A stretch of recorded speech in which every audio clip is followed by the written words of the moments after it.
Tonight, you'll hear three disturbing true crime-style stories, tales that feel too real to be fiction, whispered in the quiet shadows of forgotten records, missing persons, and unexplained photographs. First, a therapist hears things on his patient's sleep tapes that no one should know.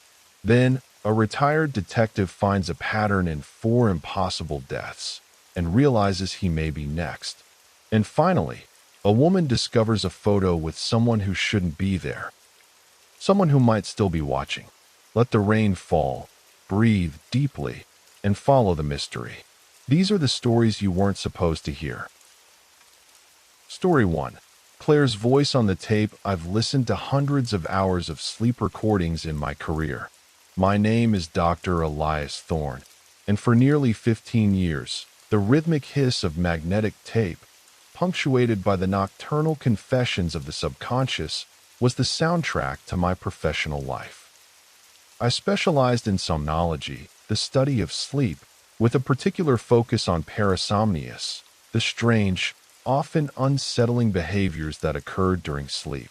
My office, a quiet, soundproofed haven on the third floor of a brownstone in downtown Portland, was filled with the hum of recording equipment and the faint, lingering scent of stale coffee and disinfectant. Most recordings were, frankly, dull. The mundane symphony of sleep. The soft, rhythmic inhale and exhale, the occasional snort, a sudden, explosive snore that would make the needles jump. Sometimes, a patient would mumble a garbled cascade of nonsense words, or let out a soft, almost imperceptible laugh, a fleeting echo of a forgotten dream. Others were stranger, certainly. I'd heard patients cry out, their voices laced with an ancient sorrow or scream, a raw, primal sound that could raise the hairs on your neck even through the thick glass of the observation room. Sleep, it turned out, was a thin veil, easily torn, revealing the raw, unedited fears and anxieties of the waking mind. But nothing, not the most tormented scream, not the most despairing sob, not the most bizarre nocturnal soliloquy, ever chilled me to my core, ever burrowed into the deepest recesses of my psyche, like the voice on tape 43. It wasn't loud, or violent, or even particularly emotional. It was the calm, almost detached precision of it that made it so utterly terrifying. Her name was Claire Evans. She first came to me in the early fall of 1997. The leaves outside my office window were just beginning to turn, a vibrant, fleeting display of crimson and gold before the long, gray Oregon winter set in. She was 29 years old, a graphic designer by profession, though she spoke of her work with a weary detachment that suggested it was more a burden than a passion. She was pale, almost translucent, as if the sun had forgotten her existence. Her eyes, a startling shade of blue, held a haunted quality, like windows to a landscape ravaged by unseen storms. She was soft-spoken, her voice a quiet murmur that often forced me to lean forward to catch her words. There was something about her posture, too, a subtle, almost imperceptible stiffness in her shoulders, a slight forward lean, like her body was always coiled, always prepared to bolt, to run from an unseen threat. She seemed to exist in a perpetual state of quiet vigilance. Our first session was routine. I recorded it, as I did with all my patients. The audio logs were a crucial part of my clinical practice, invaluable tools for tracking progress, identifying patterns, and reviewing specific moments of insight or distress. They were strictly for clinical use, confidential, locked away in a fireproof safe at the end of each day. Back then, the idea that I would still be haunted by her voice, 2 decades later, seemed utterly preposterous. I was a scientist, a clinician, grounded in logic and empirical data. But if you listen to tape 43, if you let her voice fill the quiet space around you, you'll understand why I can't forget it. You'll understand why the very thought of it still sends a shiver down my spine. why it became a permanent, unwelcome resident in the darkest corners of my mind. It was the sound of something breaking through, something that defied every logical explanation, every scientific principle I held dear. Claire's initial sessions, the first two, were remarkably uneventful, almost textbook examples of a patient navigating the early stages of therapy. She spoke of the familiar anxieties that plagued so many of my patients, the lingering shadows of a difficult childhood, a sense of emotional neglect, the subtle but persistent weight of unresolved trauma. Her parents, she explained, had been emotionally distant, preoccupied with their own struggles, leaving her to navigate the complexities of her young life largely alone. This, she theorized, contributed to her current difficulties in forming meaningful attachments, a recurring theme in her narrative. She described a string of short-lived relationships, each ending with a quiet, almost resigned sigh, as if she expected nothing more. Work, too, was a source of stress. The demands of graphic design, the endless revisions, the pressure to constantly innovate, it all seemed to drain her already fragile energy.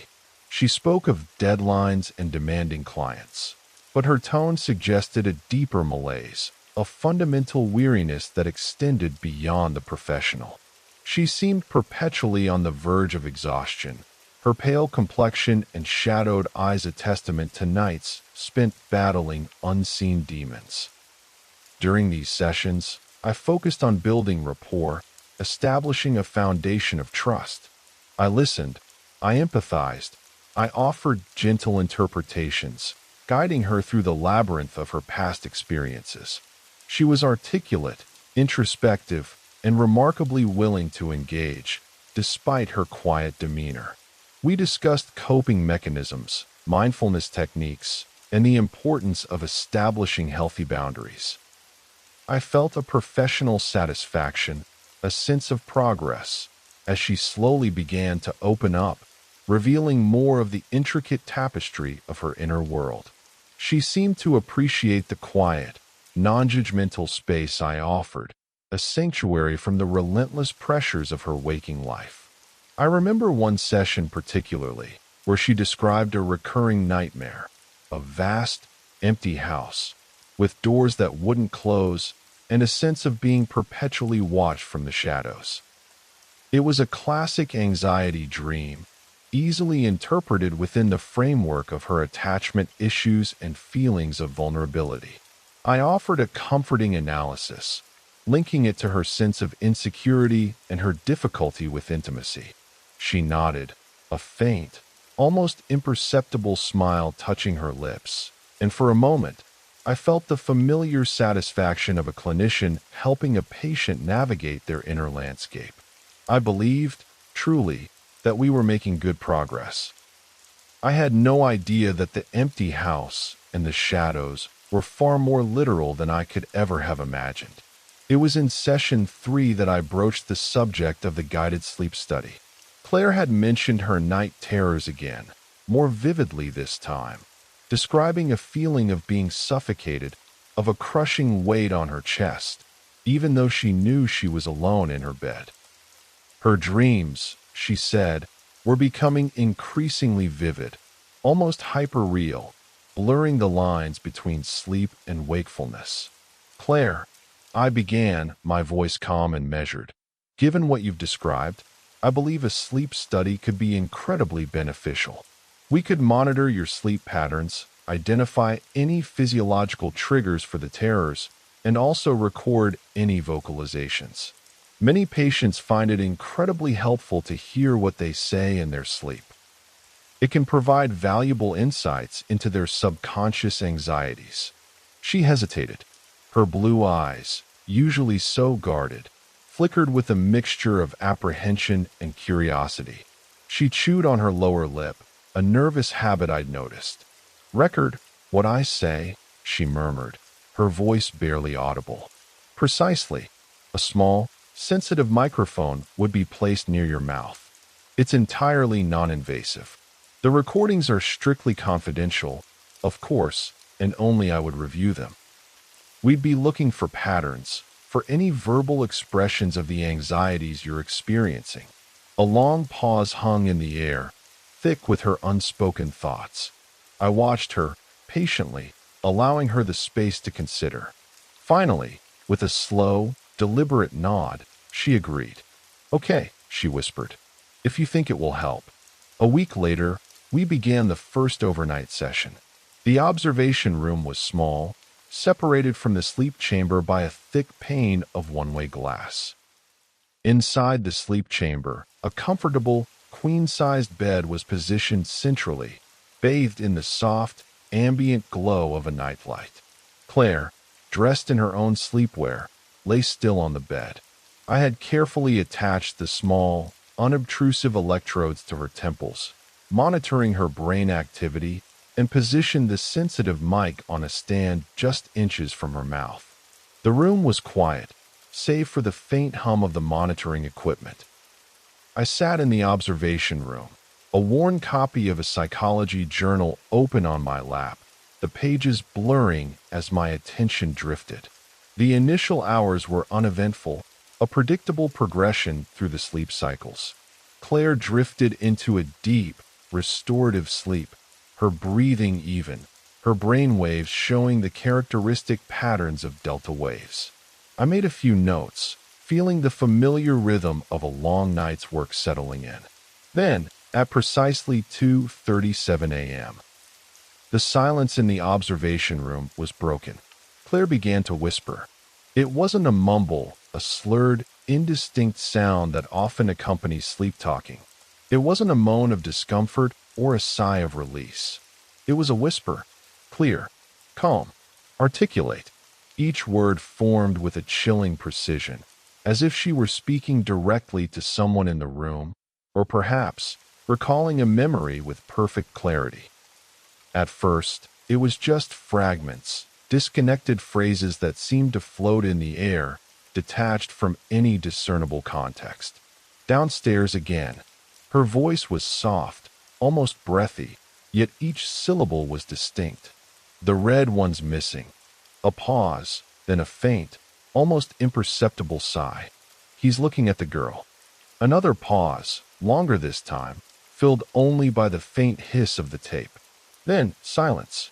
The rhythmic breathing resumed, unbroken. I froze, my pen hovering over my notepad. My initial thought was that she was simply sleep-talking, narrating a dream. It was a common occurrence, after all. I marked it down, noting the time and the fragmented phrases. I told myself it was just dream narrative, a jumble of subconscious thoughts and images. But her tone, it didn't sound like dreaming. There was no urgency, no confusion, no emotional inflection that usually accompanied a dream narrative. It sounded like remembering. Like she was observing something, recounting it as it happened, or as it had happened, with an unnerving detachment. A cold prickle of unease began to spread through me, a subtle discord in the otherwise predictable symphony of sleep. The second night of recording was similar, though the whispers were slightly more frequent, slightly more coherent. Claire's voice, still soft and calm, continued to narrate what seemed to be a silent, unfolding drama. "The light's on in the attic," she'd murmur. "They're arguing again, downstairs." Or, "He's hiding something in the garden shed." Each phrase was delivered with the same unnerving clarity, the same detached observation. I found myself leaning closer to the speaker, straining to catch every syllable, a strange fascination beginning to override my clinical detachment. By the third night of recording, the whispers grew even more coherent, more specific, and undeniably more unsettling. They began to include names. Martin left the door open. Again, her voice held a note of mild exasperation, as if this Martin was a perpetually careless individual. "Grace won't stop crying." This was said with a touch of weariness, a hint of long-suffering patience. "He'll come back at 4:13. He always does." This one was delivered with a chilling certainty, a statement of fact, not a dream's fleeting image. I scribbled the names down, my hand pressing harder on the paper than necessary. Martin, Grace. I didn't recognize them. My initial, professional assumption was that she was referencing people from her past, perhaps childhood friends, distant relatives, or former coworkers. It was common for patients to process old relationships in their sleep. I made a mental note to ask her about them in our next session. It was just another facet of her subconscious, I told myself, another puzzle piece in the complex mosaic of her psyche. The next morning, during our waking session, I brought it up casually. Claire, I began. During the sleep study, you mentioned a few names. A Martin and a Grace. Do those names resonate with you? Perhaps from your past. She looked genuinely confused, her brow furrowed, her pale face taking on an expression of mild bewilderment. Martin? Grace? She repeated slowly, as if tasting the words for the first time. No, I don't think so. I don't know anyone named Grace. And I haven't lived with anyone named Martin. My last roommate was Sarah, and before that, I lived alone. She paused, then added, with a slight shrug, maybe I was just dreaming. Her genuine confusion, the lack of recognition in her eyes, struck me as odd. Most patients, even if they couldn't immediately place a name, would at least have a flicker of recognition, a sense of familiarity. But Claire seemed utterly blank. It was a small detail, but it lodged itself in my mind, a tiny burr of discomfort. Later that day, after Claire had left, the burr began to itch.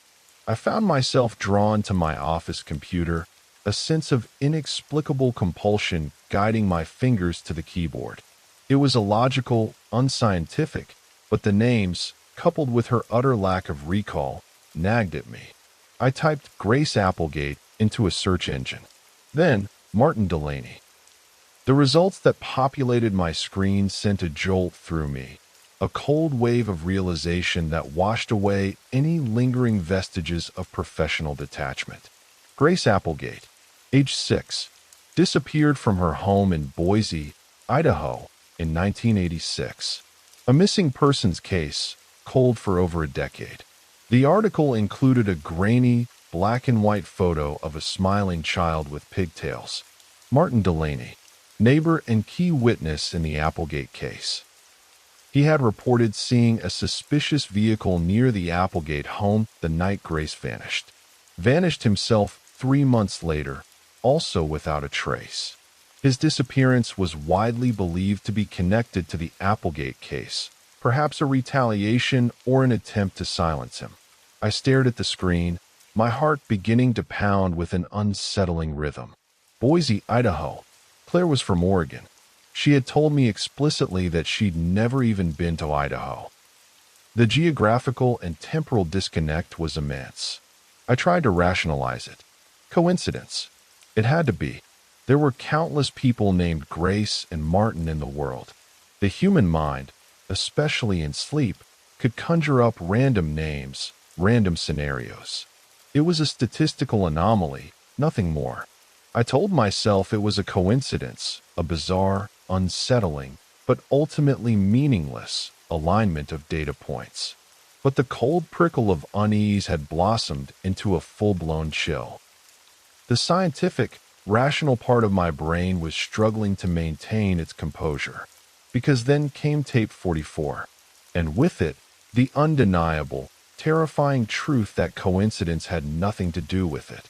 The days following the discovery of Grace Applegate and Martin Delaney's names were a blur of professional obligation and growing, secret obsession.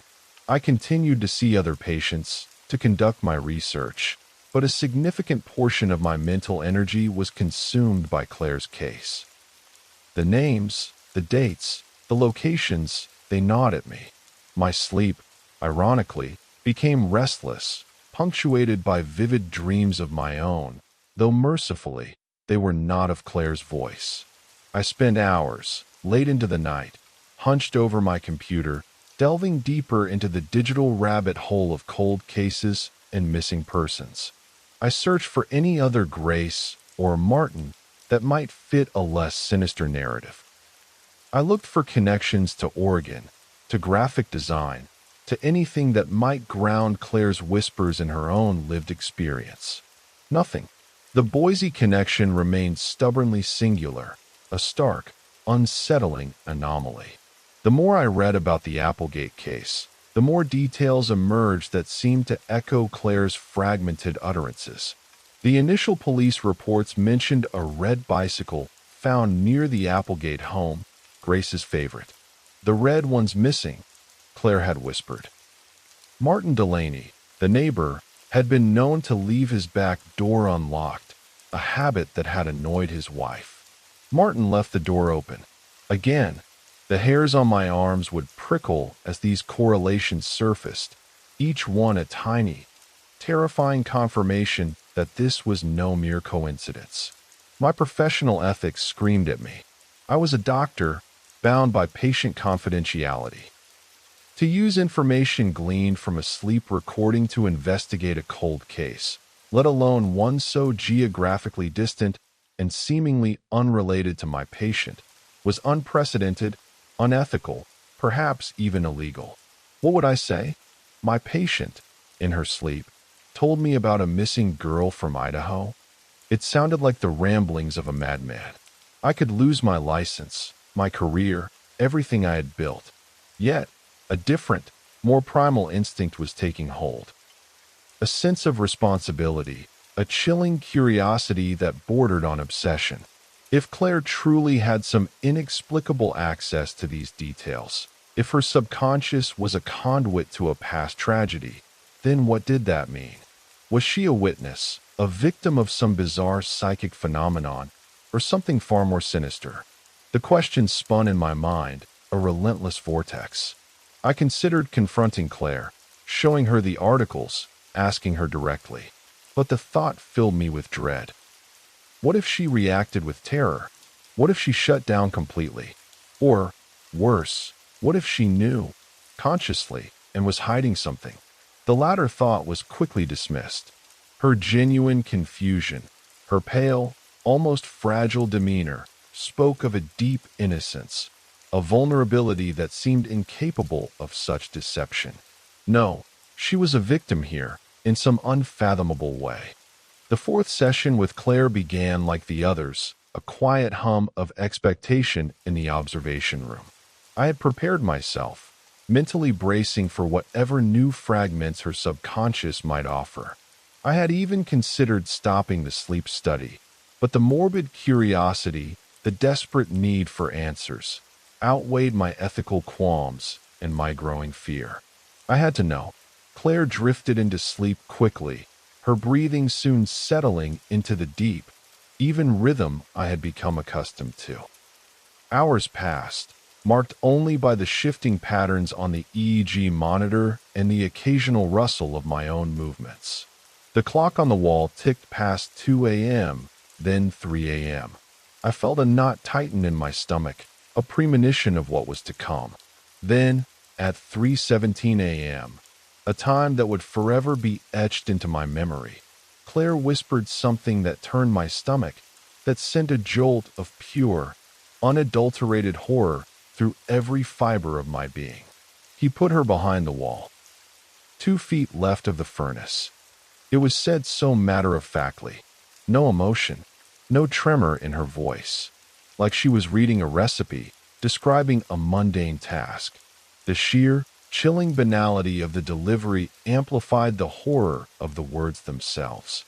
My blood ran cold. I gripped the arms of my chair, my knuckles white. She repeated it, slowly, as if emphasizing the precise coordinates of an unspeakable act. 2 feet, left of the furnace, under the floorboards. The words hung in the air, echoing in the confined space of the observation room. My mind reeled. Furnace, floorboards. These were not abstract concepts. These were physical locations, specific details that could only come from direct knowledge.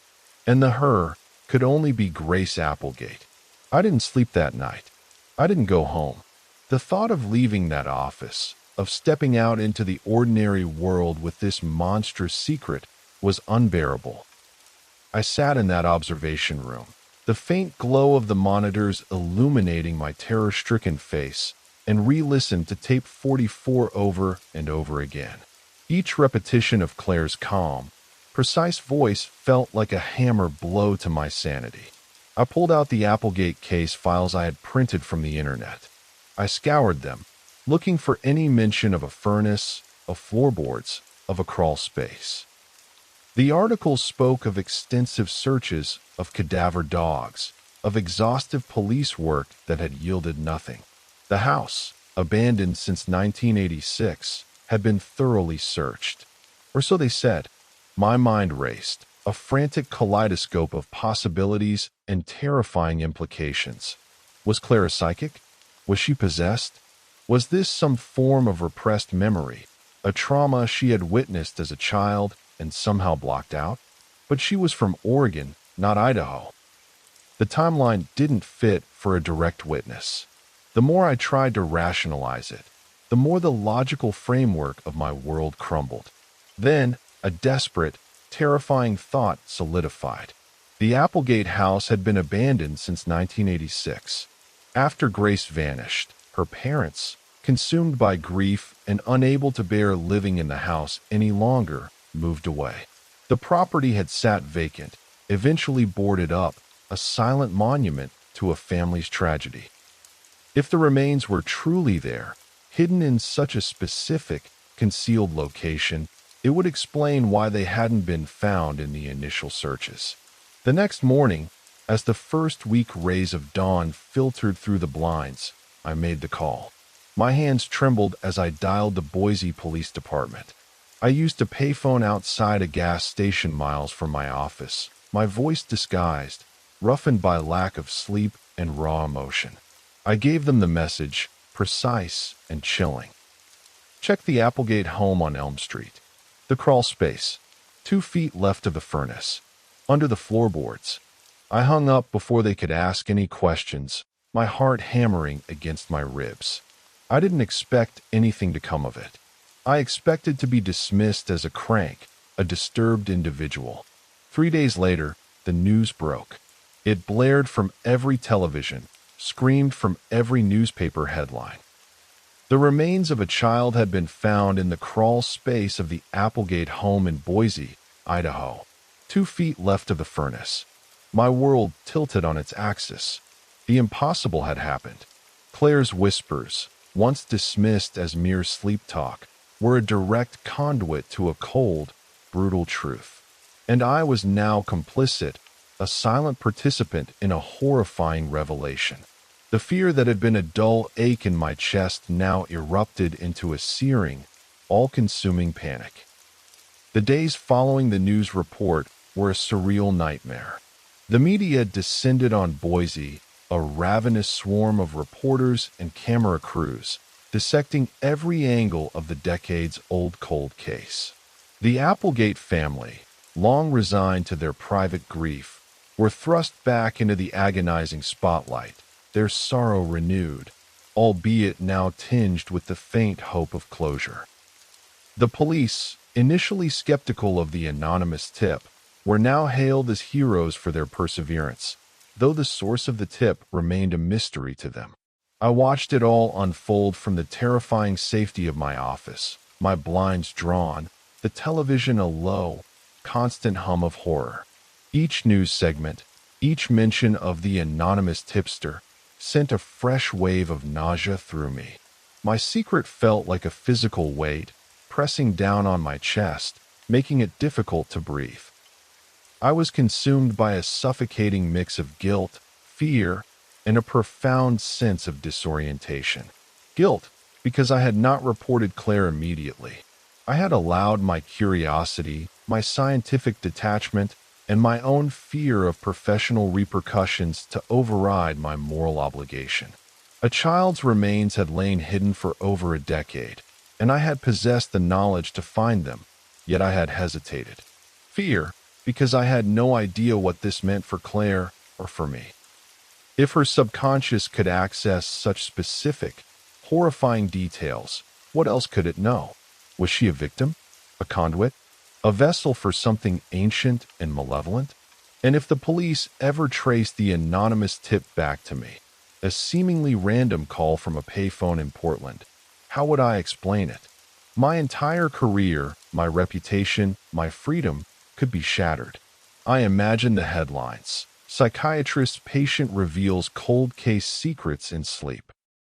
It was a scandal waiting to happen, a professional suicide. Disorientation, because my ordered, rational world had been irrevocably shattered. I was a man of science, a believer in the tangible, the explainable. But Claire's whispers defied every principle of psychology, every law of physics. It was as if a curtain had been pulled back, revealing a terrifying, chaotic reality lurking beneath the surface of the mundane. My meticulously constructed understanding of the human mind, of consciousness, of reality itself, had been reduced to rubble. I canceled all my appointments for the rest of the week, citing a sudden illness. Sarah was worried, but I brushed off her concerns, retreating further into my shell. I spent hours pacing my office, replaying the tapes, searching for any other clue, any other anomaly. I listened to Claire's normal waking sessions, her calm, measured voice discussing her anxieties, and then I would switch to the sleep recordings, her voice morphing into that chilling, detached whisper, recounting horrors she seemingly knew nothing about. The contrast was jarring, a stark reminder of the terrifying duality I was witnessing. I considered contacting a colleague, a trusted mentor, but the words died in my throat. How could I explain this? How could I articulate the profound, unsettling truth that a patient's sleep talk had led to the discovery of a murder victim? They would think I had lost my mind. Or worse, they would suspect me of some involvement, some bizarre manipulation. The pressure mounted with each passing hour. I felt like I was walking a tightrope over an abyss, one wrong step away from utter catastrophe. The news reports continued, a relentless drumbeat of the Applegate case, each detail a fresh stab of terror. I knew, with a chilling certainty, that I should have contacted someone. I knew that now. I should have reported Claire, or at least spoken to her about what I found, about the impossible connection. But I was paralyzed by fear, not just of the legal implications, not just of the professional ruin, but of what she might say next, of what she might reveal about me. The thought was a cold, creeping dread that began to overshadow all others. The day of Claire's final recorded session arrived, shrouded in a thick, unseasonal fog that mirrored the turmoil in my mind. I had barely slept in days, my nerves frayed, my hands trembling. I had decided, with a heavy heart, that this would be her last sleep study. I couldn't continue. The psychological toll was too immense, the ethical tightrope too precarious. I needed to end it, to sever the connection to this terrifying phenomenon, before it consumed me entirely. Claire arrived for her session, looking even paler than usual, her eyes, those startling blue windows, seeming to hold an even deeper, more ancient sadness. She offered a quiet greeting, then settled into the sleep chamber, her movements slow and deliberate. I went through the motions of attaching the electrodes, positioning the microphone, my hands feeling clumsy, disconnected from my will. As she drifted into sleep, the silence in the observation room felt heavier, more charged than ever before. I sat, rigid, my gaze fixed on the monitors, my breath held captive in my chest. Hours passed, each minute stretching into an eternity. I waited for the whispers, for the familiar, detached narration of unseen events. But in her final recorded session, she didn't whisper. She spoke, clearly, in a calm, detached voice, utterly devoid of inflection, yet resonating with an unnerving authority. It was the voice of someone fully awake, fully aware, yet entirely separate from the person lying asleep on the bed. He's watching the man behind the glass. My blood ran cold. The air in the observation room seemed to solidify around me. My eyes darted to the one-way glass, then back to Claire's still form on the bed. Her eyes were closed, her breathing even. But the voice, it was coming from her, yet it wasn't her. He knows he listens. He stays awake. The words were a direct hit, a chilling confirmation of my deepest fear. She was talking about me, the man behind the glass, watching, listening. My meticulous notes, my late-night research, my growing obsession, it was all known. The entity, whatever it was, knew. It had been aware of my presence, my actions, my very thoughts, all along. A cold sweat broke out on my forehead. He will come for him next. A wave of pure terror washed over me, so potent it almost buckled my knees. The threat was explicit, undeniable. I was no longer an observer, a clinician. I was a target. The hunter had become the hunted. I stared at the microphone in disbelief, my mind struggling to process the impossible. How? How could she know? How could it know?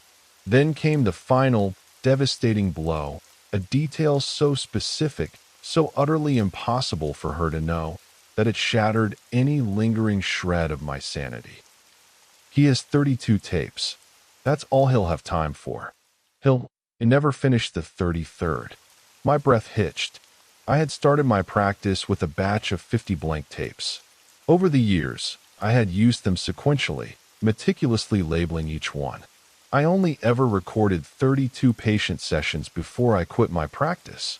Tape 33 was still blank, still sitting in its plastic case in the bottom drawer of my safe, waiting for a patient who would never come. Claire could not have known this. No one could have known this. The voice ceased. Claire's breathing remained calm, even. The monitors continued their rhythmic dance. But the world had shifted. The veil had been torn away, revealing a reality far more terrifying than any nightmare. I was exposed, vulnerable, and marked. The silence in the room was no longer peaceful.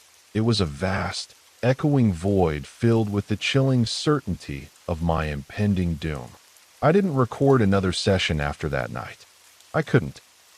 The very thought of touching the equipment, of listening to another whisper, another word, filled me with an insurmountable dread. Claire never came back after that night. She simply vanished. The morning after the final session, I waited. I waited for her scheduled follow-up appointment. My nerves stretched taut, my mind a chaotic storm of fear and disbelief. She didn't show. I called her home number, a landline listed on her intake form. It rang unanswered, then went to a generic voicemail, full. I tried again later that day. Disconnected. I tried her work number. Her employer informed me, with a hint of exasperation, that she hadn't shown up for her shift and hadn't called in. She just didn't come in, the receptionist said, a note of mild annoyance in her voice. Very unlike Claire. I drove to her apartment building, a nondescript complex on the outskirts of the city. Her car was gone from the parking lot. The blinds in her windows were drawn. I knocked on her door, then on her neighbors' doors. No one had seen her. No forwarding address. No emergency contact listed on her forms, a detail I had overlooked in my initial intake, assuming it would be filled in later. She had, quite simply, evaporated into thin air. The police arrived a few days later, prompted by a missing persons report filed by her concerned employer. They asked me questions. Had she seemed distressed? Had she mentioned any plans to leave? Any unusual behaviors? I answered evasively, carefully crafting my responses to omit any mention of the sleep study, the whispers, the cold cases, or the terrifying final session. I spoke of her general anxieties, her difficulty with attachments, her work stress. I maintained my professional composure, even as my hands shook imperceptibly beneath the desk.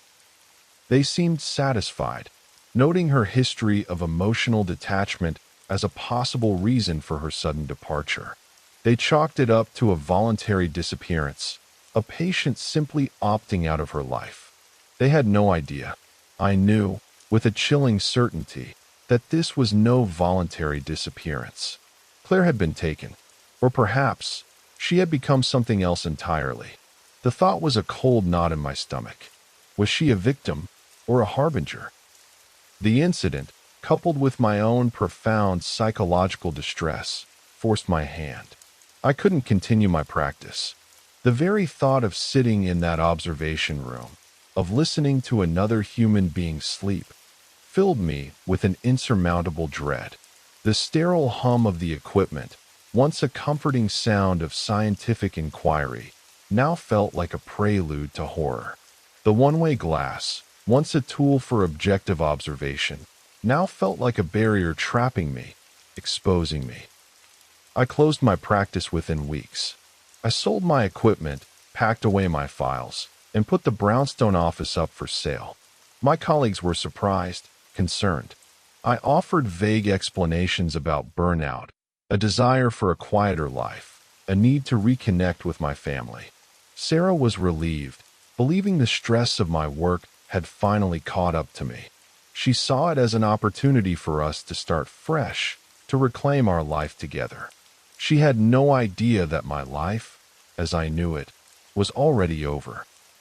I kept the tapes, all 32 of them. They were locked in a fireproof box, hidden in the deepest, darkest corner of my basement. A part of me wanted to burn them, to erase all evidence of Claire, of the impossible events. But another, more primal part, held me back. What if they were a record? A warning? What if destroying them would only make things worse, severing the last fragile link to understanding what had happened and what might still happen? I felt watched. Every shadow seemed to hold a lurking presence. Every creak of the floorboards, every rustle of leaves outside, sent a jolt of adrenaline through me. I checked the locks multiple times before bed. I installed a security system. I avoided mirrors, fearing a glimpse of a figure in the background. The man Claire had spoken of, the one who knows he listens, felt like a constant, unseen companion. My life had become a perpetual state of vigilance, a quiet, desperate waiting for the inevitable. It's been over 20 years since Claire vanished, since I closed my practice and retreated from the world. 20 years since tape 44 played its final, chilling pronouncement. My hair is grayer now, my face etched with lines that speak not of age, but of a persistent, internal struggle. Sarah, bless her heart, has tried to understand, to pull me back into the light. She attributes my reclusiveness to a deep depression, a lingering burnout from a demanding career. She doesn't know the truth. She can't. The burden of it is mine alone. I've tried to live a quiet life, a life devoid of the very elements that brought the horror into my world. No patience, no probing the depths of the subconscious, no recordings, no capturing the unguarded utterances of sleep. I don't even own a microphone anymore, not even a simple voice recorder for personal notes. The sight of one sends a cold shiver down my spine, a visceral reminder of the instrument that brought the impossible into my reality. Our home, a small, unassuming house on the outskirts of a quiet town, is my sanctuary and my prison. The windows are often draped, the lights kept low. I avoid large gatherings, preferring the solitude of my study, where I read, or simply stare into the middle distance, lost in the labyrinth of my memories. The quiet, the stillness, is both a comfort and a torment. It is in the quiet moments, when the world recedes, that her voice returns. Sometimes, when I'm falling asleep, just on the precipice of consciousness, I still hear her. Not through a speaker, not from a tape, but in my own head. Clear as day, the same calm, detached cadence. He stays awake. The words are a constant echo, a chilling reminder that the threat, whatever it is still out there, still watching, still waiting. I've developed rituals to try and ward it off. I sleep with a small lamp on, a faint glow pushing back against the shadows. I check the locks obsessively, multiple times throughout the night. I avoid looking into dark corners, into reflections, fearing a glimpse of the unseen observer. The paranoia is a constant companion, a low hum beneath the surface of my consciousness. Every unexpected noise, every flicker of the lights, every unexplained shadow sends a jolt of adrenaline through me. I live in a state of perpetual vigilance, my senses hyper-alert, waiting for the inevitable. I know, deep down, that the warning she gave was not just for that night, but for my entire remaining life. I keep the tapes locked in a heavy, reinforced steel box in my basement. It's not just for security. It's a desperate attempt to contain the horror, to keep it from spreading. Part of me still wonders if burning it, if destroying the evidence, would truly make things worse. Would it unleash something? Would it make the entity, the he, more aggressive, more direct in its pursuit? The uncertainty is a torment, a paralysis that keeps me from acting, just in case anyone ever needs to hear them, just in case someone else hears her voice too. A desperate, irrational hope that someone else might understand, might believe, might even be able to fight what I cannot. If you ever find yourself whispering names you don't know, names that resonate with forgotten tragedies, or seeing places you've never been, places that exist only in the dark corners of history, don't ignore it. Don't dismiss it as a dream or a coincidence. Because sometimes the subconscious is a window, not just to your own mind, but to something far older, far darker, far more dangerous. And if you hear Claire's voice, if you hear that calm, detached whisper recounting horrors that defy explanation, don't listen to the end.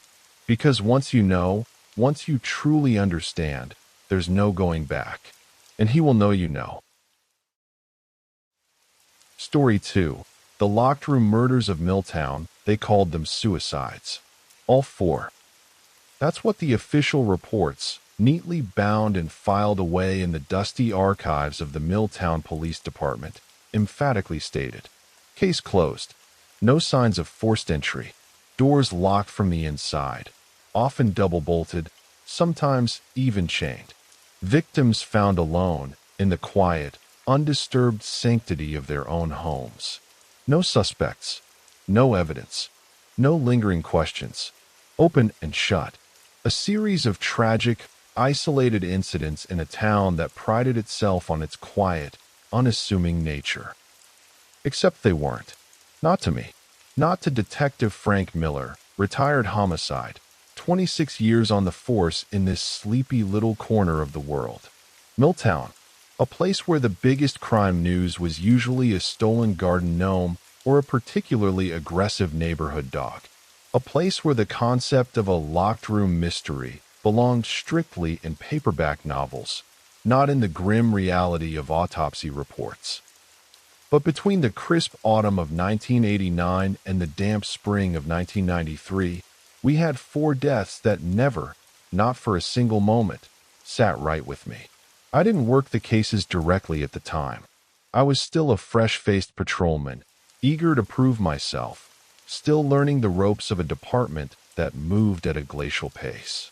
My assignments were mostly petty theft, noise complaints, and the occasional lost cat.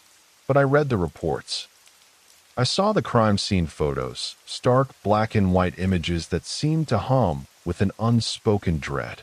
I watched, with a growing sense of unease, how quickly they were processed, categorized, and then, with an almost indecent haste, shelved, filed away as tragic footnotes in the town's otherwise unremarkable history.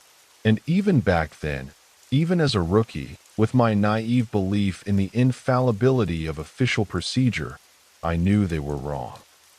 There was a cold, persistent whisper in the back of my mind, a discordant note in the official narrative that refused to be silenced. These weren't suicides. They were something else entirely. Something far more sinister, far more deliberate, and infinitely more terrifying.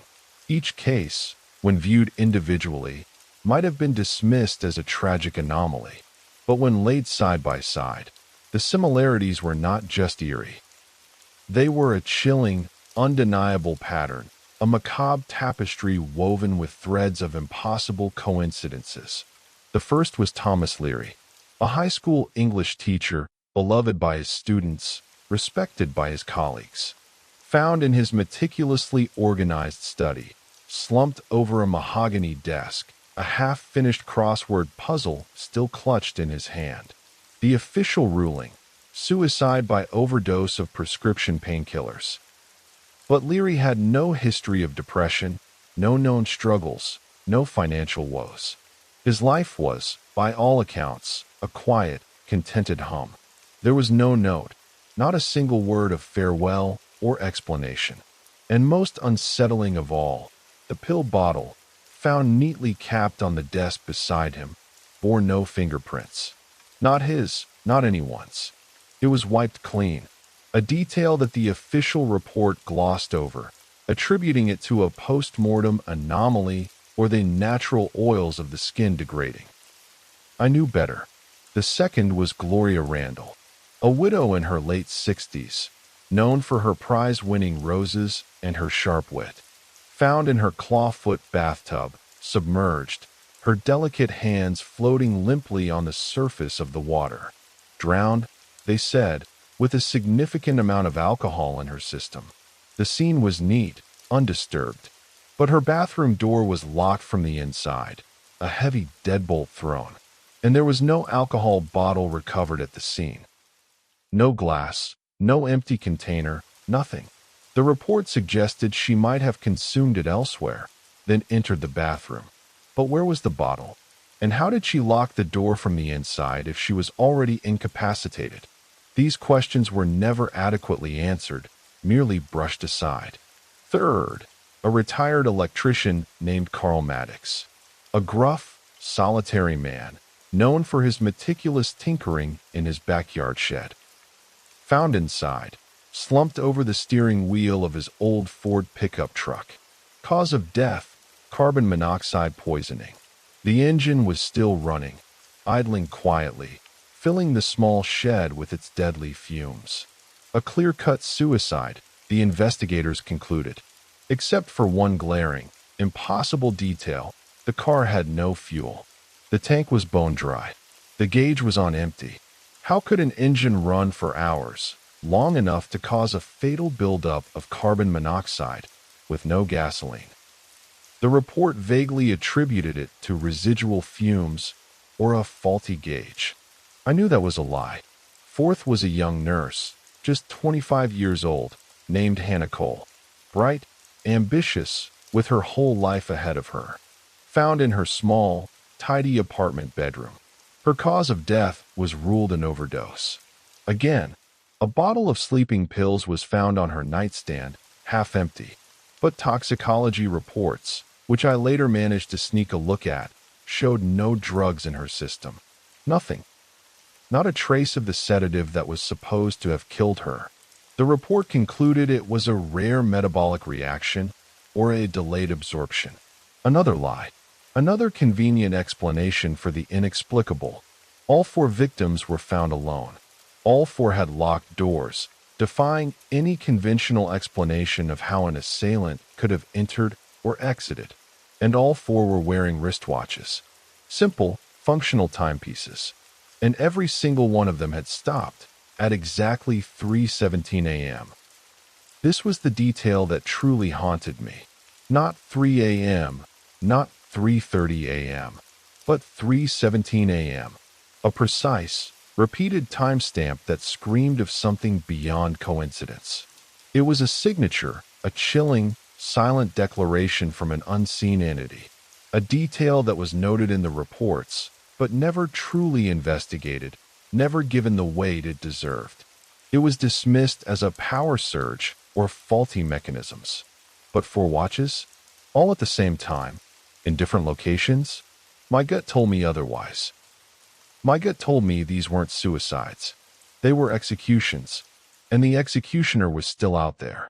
I never let it go. Even after retirement, after the department threw me a modest party and handed me a cheap plaque, those cases stuck with me like burrs under the saddle. They were the ghosts of my career, the unsolved puzzles that gnawed at the edges of my peace. My wife, bless her, thought I was just having trouble adjusting to civilian life, that the cases were a way to fill the void left by the badge and the routine. She'd suggest hobbies, golf, fishing. I'd nod, smile, and then retreat to my study, the boxes waiting. So when I moved into my daughter Sarah's guest house in 2019, after my wife passed, I brought the boxes. Not just my clothes, my books, my few sentimental possessions, but the archival boxes, the case files, the grainy, unsettling crime scene photos, the terse, dismissive autopsy reports. I had acquired them over the years, through various means, some official requests, some less so, leveraging old connections and favors owed. They were my secret library, my private obsession.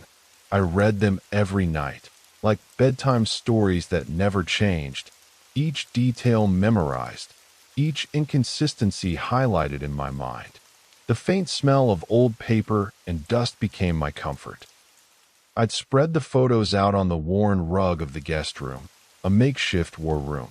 I'd trace the lines of the rooms, search for anomalies, anything that the original investigators might have missed in their haste to close the books. I'd pore over the toxicology reports, the witness statements, the weather patterns on the nights of the deaths. It was a futile exercise, I knew, a retired cop chasing shadows. But I couldn't stop. And one night, as the digital clock on my bedside table glowed a steady 2:45 a.m., I found something. Something so subtle, so easily missed, that it sent a jolt of pure, cold adrenaline through me. I was examining the photo of Carl Maddox's shed. The interior was dark, lit only by the flash of the police camera. In the window reflection, a small, blurry shape. Maybe nothing. A trick of the light. A smudge on the glass. I dismissed it, then zoomed in on my digital copy, pixelating the image, straining my eyes. It was indistinct, but it was there. A faint, almost transparent outline. Then I moved to the next photo, Gloria Randall's bathtub. The water was still, almost glassy, and in the reflection on the surface, a similar blur. Even fainter, but undeniably present. A distortion, a ripple that didn't belong. And again, in Hannah Cole's bathroom mirror, a faint shape. Human-sized, but somehow elongated, indistinct, like a figure seen through heat haze. Always in the corner of the reflection.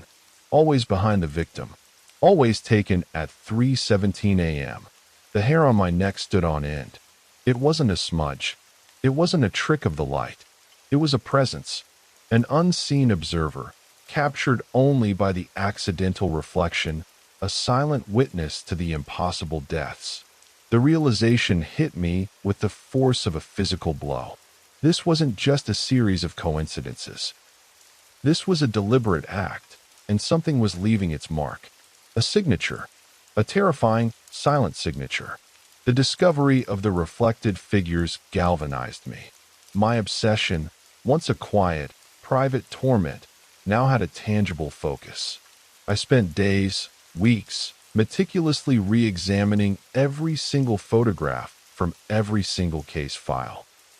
I even managed to track down some of the original police photographers, old-timers like me, and asked them about anomalies, about anything unusual they might have noticed.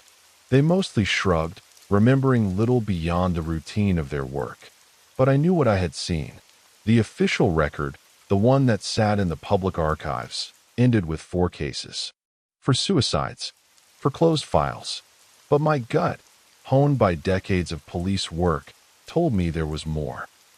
The pattern felt incomplete, like a song cut short before its final, dissonant chord. So I dug deeper. I leveraged my last remaining contacts in the department, old friends who owed me favors, who were willing to turn a blind eye to a retired detective's hobby. I asked for access to the deepest, most obscure corners of the police archives. The dusty, forgotten files that hadn't seen the light of day in decades.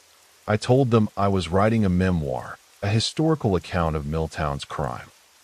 They bought it, mostly, and there, buried beneath years of forgotten paperwork, tucked away in a mislabeled box marked Miscellaneous Incidents, 1990 to 1995, I found it. An unofficial report, a handwritten folder, thin and brittle with age, with no case number, no official stamp. Just a single, terse note scrawled across the cover in faded blue ink, Harold Pine. No crime scene access. Room sealed. No investigation authorized.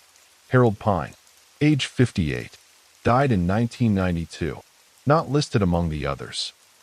No autopsy on file. No missing persons report. Just that chilling note. No crime scene access. Room sealed. No investigation authorized. Who had the authority to seal a room, to prevent an investigation into a death? And why? His address? 418 Willow Street. I recognized it immediately. Just 3 blocks from Carl Maddox's shed. A quiet, tree-lined residential street. The kind of place where nothing ever happened. Except, apparently, it did. A cold dread began to settle in my stomach. This wasn't just a series of isolated incidents. This was a cover-up. Someone had actively suppressed this 5th death, had buried it, erased it from the official record. Why? What was so terrifying about Harold Pine's death that it had to be hidden? I went there the next morning. The house was still there, a ghost in the daylight. Abandoned. Windows boarded, some with plywood, others with rusted metal sheets. A foreclosure sign, faded and peeling, leaned precariously in the overgrown front yard.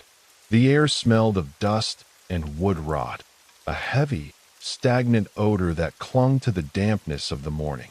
I peered through a crack in the boards covering a front window, my heart hammering against my ribs. The interior was dark, shrouded in perpetual twilight. Dust motes danced in the few shafts of light that pierced the gloom. I could make out the faint outlines of furniture. A desk. A single chair, overturned.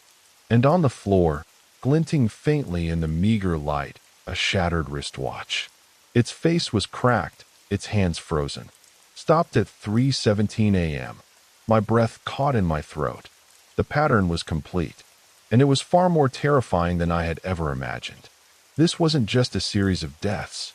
This was a deliberate, systematic elimination, and someone, or something, was actively trying to hide it. I laid all 5 files out on the floor of my guest room, scattering them across the faded floral rug. The Applegate case, the Randall case, Maddox, Cole, and now, the phantom file of Harold Pine. I connected them with red string, like they do in the movies, a cliché I'd always scoffed at. It felt stupid at first, a desperate act of a man grasping at straws. But then, as I stepped back, my eyes tracing the crimson lines, I saw it. A perfect pentagon. 5 addresses. 5 deaths. 5 points on a map of Milltown, forming a chillingly precise geometric shape. Each one happened in the same month, October. A month of turning leaves, of lengthening shadows, of Halloween. A month traditionally associated with the thinning of the veil between worlds. Each one had the same unnerving details. A locked room. A stopped wristwatch, frozen at 3:17 a.m. No signs of struggle. And now, I knew, the faint, blurry reflection of an unseen presence. The last death, Harold Pine, had no official investigation. Someone had stopped it, buried it. Why? The question echoed in the silent room. Was it to break the pattern? To prevent anyone from connecting the dots? Or was it because the entity, whatever it was becoming bolder, leaving clearer traces, and someone wanted to keep it a secret? That night, I stayed awake past 3 a.m. I couldn't sleep. The pentagon on my floor, the chilling precision of the dates and times, the undeniable presence in the reflections, it all screamed of something ancient, something ritualistic, something far beyond the scope of conventional police work. My rational mind, the one that had served me for decades, was crumbling under the weight of the impossible. I sat in the dark, nursing a cup of cold coffee, my gaze fixed on the digital clock. 3:15 a.m., 3:16 a.m. My heart hammered against my ribs, a frantic drumbeat in the oppressive silence. At precisely 3:17 a.m., the power flickered. Just for a second. The digital clock on my bedside table went blank, then blinked back to life, resetting to 12 o'clock. The streetlights outside my window dimmed, then flared back to full intensity. A momentary, localized power surge. That's what the power company would say. But then, in the hallway mirror, a large, ornate antique that Sarah had inherited from her grandmother, I thought I saw someone standing behind me. A tall, indistinct figure, a shadow within a shadow. It was fleeting, a mere flicker at the edge of my vision, like a mote of dust in the corner of my eye. When I whirled around, my old service revolver, kept for sentimental reasons, clutched in my trembling hand. Nothing. The hallway was empty, bathed in the soft glow of the streetlights. The air was still. My breath hitched. Was it my imagination? The exhaustion, the stress, playing tricks on my mind? But the cold, creeping dread that had become my constant companion told me otherwise. It wasn't my imagination. It was a warning, a confirmation. The entity was here. It knew I was watching, and it was letting me know it was aware. I've stopped sleeping, not just because of the fear, but because I can't afford to. Every moment of unconsciousness feels like an invitation, an opening for whatever malevolent force is at play. My days are a blur of caffeine and adrenaline. My nights a tense, silent vigil. Because if the deaths form a pattern, if they were sacrifices or a ritual or something worse, then there has to be a sixth. 5 sides to a pentagon, but 6 lines connect them. If you consider the central point, the heart of the ritual, something unfinished, a final, culminating act. I tried to tell the department. I sent letters, carefully worded, citing my concerns about the cold cases, hinting at new evidence. I even tried to set up a meeting with the new chief, a young, ambitious man who had no memory of the old cases. No one responds. My letters go unanswered. My calls are rerouted to voicemails that are never returned. The cases are closed. They've moved on. They think I'm a senile old man, clinging to past glories, imagining conspiracies where none exist. But I haven't. I can't. The lives of those 5 people, their impossible deaths, scream at me from the faded pages of the files. And the chilling possibility of a 6th victim, a final piece of this macabre puzzle, drives me forward. Last night, I woke up at 3:17, not because of an alarm or a noise. Just woke up, a cold dread in my gut.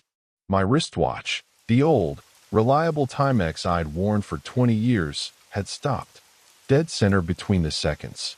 The hands frozen, mirroring the fate of the other victims.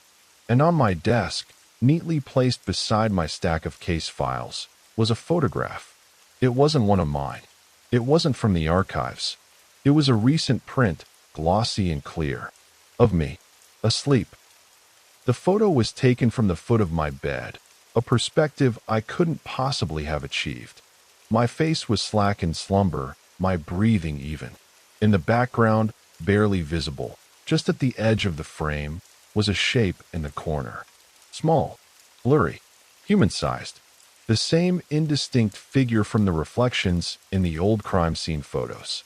But this time, it wasn't a reflection. It was there, in my bedroom, watching me. The next death won't be in a locked room. The entity no longer needs to force its way in. It's already inside. It's been inside for a long time. It'll be here, in my guest house, and I'll leave the door open, not out of resignation, but defiance, because I want to see it. I want to face it. I want to know what it is, what it wants, and why it chose Milltown for its unholy ritual. I want to break the pattern, or at least understand it, before it claims me too. The quiet of the house stretches around me, a vast, echoing silence. I wait, and I know, with a terrifying certainty, that it will come. Story 3. The Man in the Library Photo. I found the photo by accident. A mundane Tuesday evening, the kind that usually blurred into the next in the quiet, predictable rhythm of my life. I was working late at the university library, as I often did, lost in the comforting scent of old paper and polished wood. My job as an archival assistant was mostly tedious, involving the meticulous cataloging and reshelving of forgotten academic tomes. Tonight, it was a cart stacked high with returns, mostly obscure sociology texts and dated literary analyses.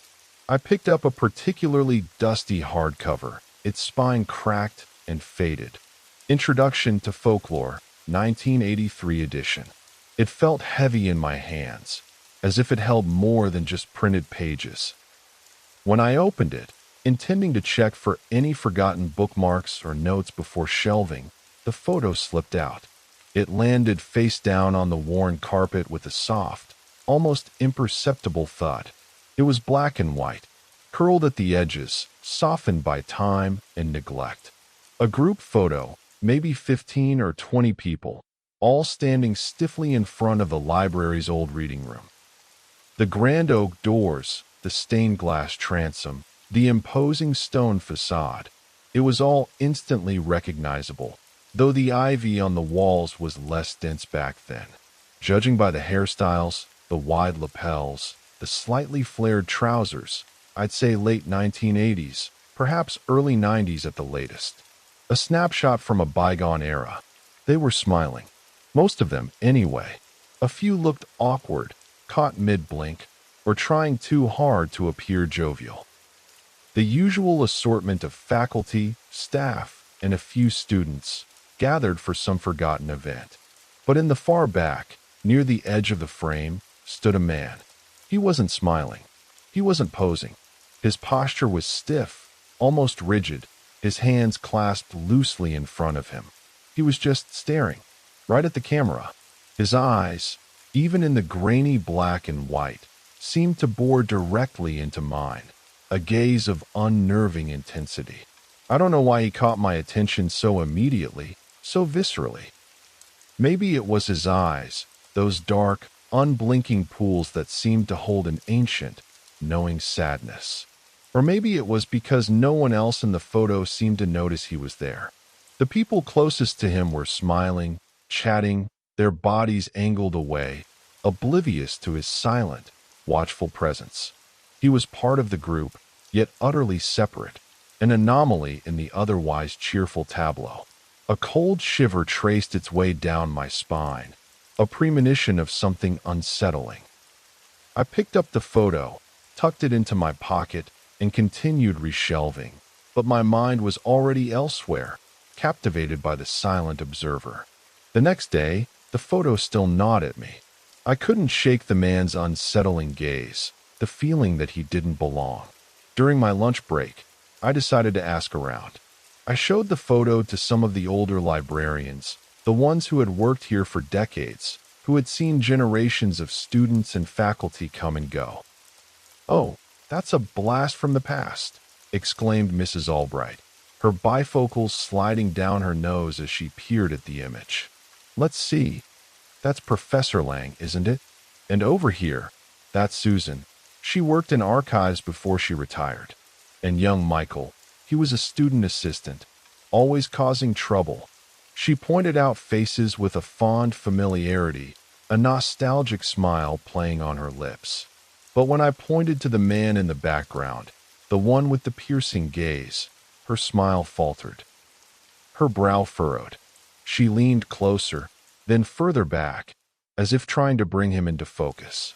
"Who? I don't think he worked here," she said slowly, her voice tinged with a faint uncertainty. "Strange. I don't remember him at all. Mr. Henderson, the head archivist, a man with a near photographic memory for every employee who had ever graced the library's halls, also drew a blank. He looks out of place," he mused, tapping the photo with a gnarled finger.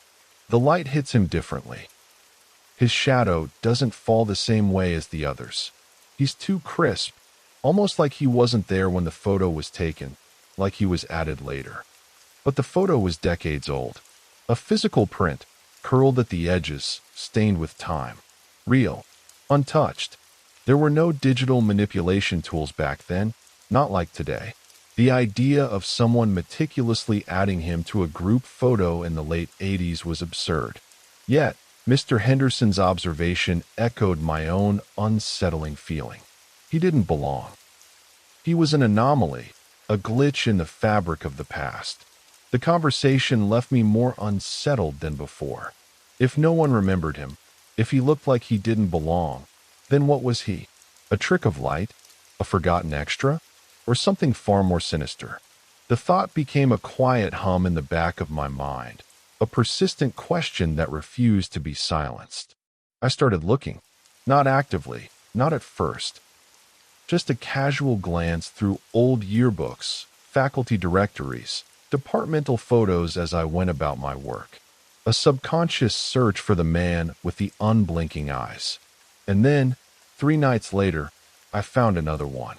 It was during a late-night shift in the university archive room, a vast, dusty cavern filled with forgotten history.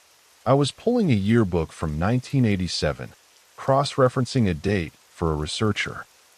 Page 42, a group photo of the philosophy club, a dozen earnest-looking students, and their equally earnest professor.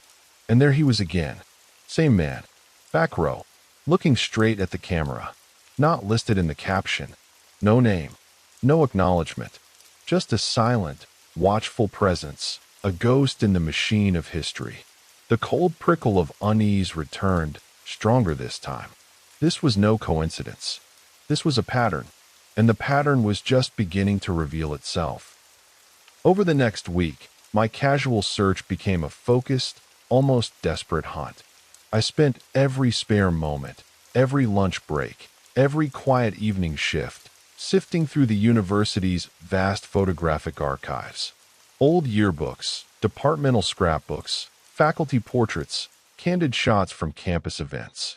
My colleagues noticed my preoccupation, the way I'd disappear into the archives for hours, emerging with dust on my clothes and a haunted look in my eyes. I offered vague explanations about a historical research project, a personal interest. They seemed to accept it, or at least didn't press.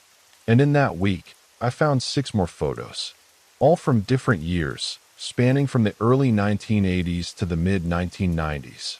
Different buildings, the old science lab, the student union, the quad during a spring festival. Different groups, the drama club, the debate team, the university choir, a faculty picnic.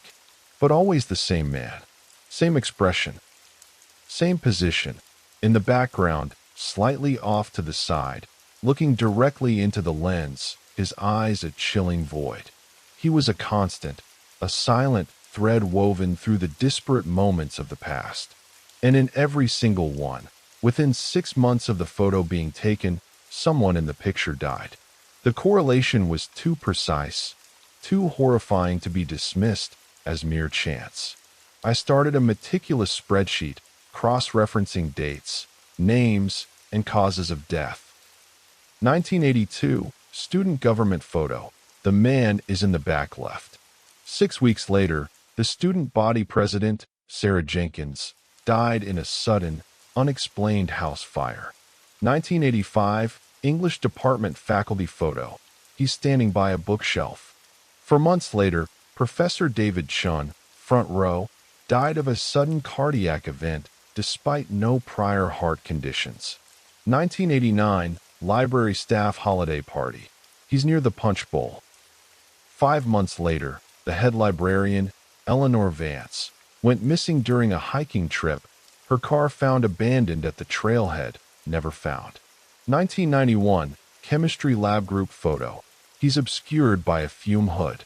3 months later, a brilliant young graduate student, Mark Ridley, died in a car crash on a clear, dry road. No other vehicles involved. 1993, university president's reception. He's by a potted plant. 6 months later, the university's vice president of finance, Robert Sterling, was found dead in his office, ruled a suicide, though his family vehemently denied he was depressed. It was like he was circling them, a silent, patient predator appearing in their lives, marking them, and then they were gone. He wasn't physically harming them, not directly, but his presence seemed to precede their demise, a chilling omen, a harbinger of death. He was a witness, yes, but a witness to what? And why was he always there, always watching, always appearing just before tragedy struck? The question screamed in my mind, echoing the silent terror of the man in the photos. The original photo, the one I'd found in the folklore book, became my anchor, my starting point. One of the men in that picture, Professor Lang, had died in 1990. His death had been ruled an accident. He'd fallen from the library's third-floor balcony, a tragic misstep. But now, with the chilling pattern of the man in the photos, I couldn't shake the feeling that it was anything but. I decided to delve into Professor Lang's archive collection. He had been a renowned folklorist, specializing in local myths and legends, particularly those concerning unseen entities and harbingers of doom. It was a long shot, but a desperate one. I navigated the dusty shelves of the special collections, the air thick with the scent of aged paper and forgotten knowledge. After hours of searching, buried under years of forgotten donations, beneath stacks of research papers and obscure monographs, I found it, a small, leather-bound journal. Professor Lang's personal diary. I took it to a quiet corner, my hands trembling as I opened it. The pages were filled with elegant, looping script, detailing his research, his observations, his daily life. I flipped through, scanning for anything unusual, anything that might connect to the man in the photos. And then, an entry stood out, dated October 15th, 1989, just 5 months before his death. Saw him again today. Same man from the photo I showed Eleanor last week. At the faculty mixer in the Great Hall, standing by the punch bowl, not drinking, just watching. He's not on staff. I've checked the directories, the payroll. No one else seemed to notice him leave, just as no one seems to notice him arrive. He simply appears, and then he's gone. It's unnerving. I don't know his name, but I've started calling him the witness. Every time he shows up, something terrible follows. A death, a disappearance, a tragedy. It's not just coincidence. I feel it in my bones. He is not human. Or if he is a different kind of human. One that walks between the cracks of our reality. I must investigate further. This is beyond folklore. This is real. That was the professor's last journal entry. He died 2 weeks later. Fell from the library's third-floor balcony. No witnesses. The official report stated he had been working late, perhaps leaning too far over the railing, a tragic accident. But the journal, his chilling premonition, painted a far darker picture. He hadn't fallen. He had been taken. Or perhaps he had simply been marked, and his time had run out. The man in the photo, the witness, had been there. And Professor Lang had seen him, had understood his nature, and had paid the ultimate price for that knowledge. The realization sent a shiver of ice through my veins. I was doing exactly what Professor Lang had done. I was seeing the witness. I was understanding. And that meant I was next. The journal entry cemented my terror. Professor Lang's words, written decades ago, echoed my own growing dread. I was no longer just an observer. I was a participant in this terrifying, unfolding mystery. The man in the photo, the witness, was not just a historical anomaly. He was a living, breathing, malevolent entity, and he was now aware of me. Last night, I stayed late again at the library. Not to work, not to search for more photos. I told myself I was going to let it go, that it was just a creepy coincidence, a series of unfortunate events. Old photos, fuzzy memories. Maybe I was imagining patterns that weren't there, succumbing to the paranoia of a mind steeped in too many ghost stories. I tried to convince myself it was all a product of my overactive imagination, fueled by too much caffeine and too many hours in the dusty archives. But when I went to upload some digitized records to the library server, the mundane task suddenly became a conduit for my worst fears. I noticed a new folder on the server. It was titled Recent Events, October. My heart hammered against my ribs. October, the month of the deaths. The month of Professor Lang's final entry. Inside were 3 images. All recent campus photos, taken just days ago. A student protest on the quad, a new art installation in the gallery, and then a shot from the freshman orientation event held last week. And in one of them, a wide shot of the bustling orientation crowd, taken from a slightly elevated angle. I saw myself, smiling, mid-conversation with a new student, gesturing animatedly, caught in the moment, utterly oblivious. And behind me, half hidden by the thick trunk of an old oak tree, almost perfectly camouflaged by the dappled sunlight, was the man, the witness. Same stare, same expression, same chilling crispness, like he didn't belong in the light, like he was a cutout pasted onto a living scene. His eyes, even from a distance, seemed to bore directly into the lens, into my eyes. I hadn't been at that angle. I hadn't seen him. I hadn't felt his presence. But there he was, in my photo now. My heart seized in my chest.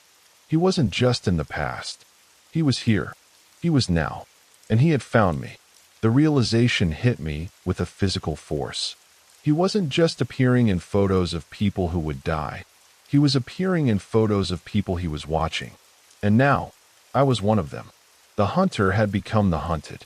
The observer had become the observed. My frantic mind raced, trying to find a rational explanation, but there was none. The pattern was complete, and I was the next piece of the puzzle. I haven't told anyone. Not the police. What would I say? A man who appears in old photographs and causes people to die is now stalking me. They'd send me for a psychiatric evaluation. Not the faculty. They'd dismiss it as stress, as a breakdown. Not even my roommate, Sarah, who would undoubtedly try to rationalize it away, or worse, look at me with pity and fear.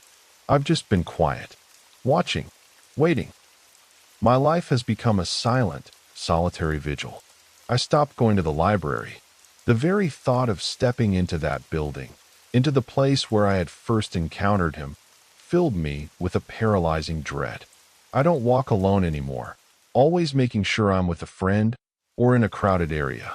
I unplugged my camera, covered mirrors, turned off screens. Anything with a reflection, anything that could capture an image, I avoided. A desperate, futile attempt to make myself invisible, to escape his unblinking gaze. But it's useless. He's already found me, and I've started seeing him in my dreams. Always in the background, never moving, just watching. His dark eyes fixed on me, a silent, knowing judgment. The dreams are not nightmares in the traditional sense. There are no monsters, no chases, no sudden terrors. Just him, standing there, always there. And the pervasive, chilling feeling of being utterly, hopelessly exposed. And last night, the horror escalated beyond the realm of dreams and photographs. Last night, I found a photo slid under my door. It wasn't a digital print. It was an old-fashioned Polaroid, the kind that develops slowly, fuzzily, revealing its image with agonizing slowness. I hadn't taken it. No one I know had. I lived alone in my apartment, and Sarah was out of town. The door had been locked, double-bolted. Yet there it was. It was me, sleeping in my bed. The photo was taken from just inside my bedroom door, an intimate, horrifying violation of my private space. My face was slack in slumber, my breathing even. The covers were pulled up to my chin, a false sense of security. And the man was standing in the hallway, not in the background, not in a photo within a photo, not a reflection. Real. He was standing just outside my bedroom door, framed by the doorway, his eyes fixed on my sleeping form. He was no longer a blurry shape, a distant figure. He was sharp, clear, undeniably present. He was in my home. He had been in my home while I slept. The realization was a scream trapped in my throat, a cold, paralyzing terror. If you find an old picture, one where someone doesn't seem to belong, one where a figure lurks in the background with eyes that seem to follow you, don't look too closely. Don't try to find out who he is.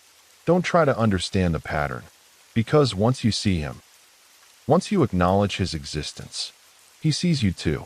And once he sees you, he will come for you. He will watch you. He will mark you. And then he will be there, in your final photograph, a silent witness to your end. And there is nothing you can do to stop him. Nothing at all. If you're still awake, thank you for listening. These stories are fictional, but the fear they create, the strange patterns, the faces in old photos, they linger. For more slow-burning crime stories like this, unsettling, mysterious, and perfect for sleep, don't forget to like, share, and subscribe. Sleep well if you can.